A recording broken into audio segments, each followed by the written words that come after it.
One of the things that I would notice here too is that, the priests, they tend to tell the youth and they tell the people, of their faith that they can't question the Orthodox faith and they can't question the beliefs that have been instilled in them. Why do I have to go to confession?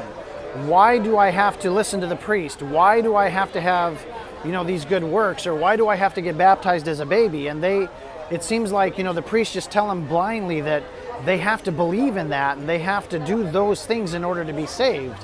And when we tell them that none of that is necessary, all you have to do is just believe on Jesus and you shall be saved. And they hear that, and that's like such a profound message for them because they feel like they've been lied to all this time. And I just really want to make sure that when we bring the gospel to them that they get to hear the truth, because I feel that after so many years that they just grow up believing that everything that the priest tells them is the truth, and they feel that the standards that the Orthodox religion sets for them is so unattainable that they just give up. And so when they hear that God's salvation is free, as long as they believe that it's that gift for them to receive, they're just so happy to hear that.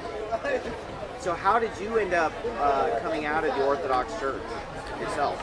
So there was a lot of things that I saw in the Bible that, just didn't measure up. Like, for example, the Bible tells us that, a bishop has to be the husband to one wife, and he has to be sober and temperament, and he has to be able to rule his own house. But yet the priests can't be married, and once they've been ordained. And so when I started asking my priest that question, and I said, why is it that the Orthodox teach that you have to be celibate in order to be a bishop? They tell me, you can't question that. That's something that you're not allowed to question. The other thing that, we talk about how, the Bible tells us that you should call no one father but your Father in heaven. And when you ask them, why must I call you Father if the Bible tells us call no one but our Father in heaven Father, they say that's the way it is, you don't question that. So, and that drove you to leave the Orthodox Church? Yes, that, especially the fact that they didn't want me to question the faith is what led me to believe that, this is not, a faith that I should believe in, because they don't take the Bible at face value. They're teaching things that are contrary to what the Bible teaches.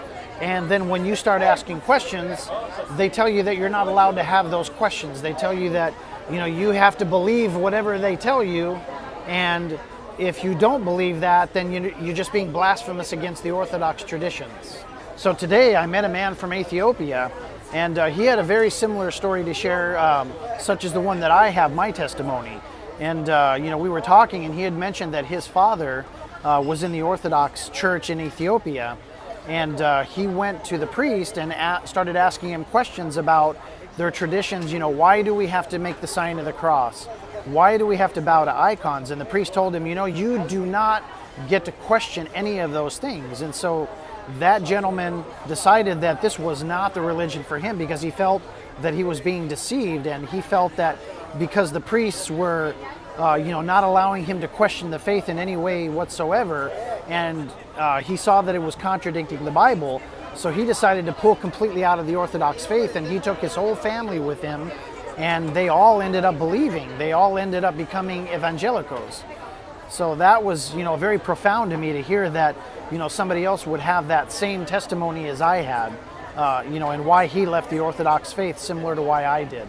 So yeah, like I was baptized as a baby. When I was young, I was baptized in the Orthodox Church, but I was never really a part of it. But then as I grew older, I started searching. I started being interested in finding the truth and in actually understanding who God was. Then I think that, through that searching, the Lord led me to believe the gospel. He led me to the gospel, and he led me to believe in it. And he actually revealed to me how the Orthodox Church is not preaching what the Bible preaches.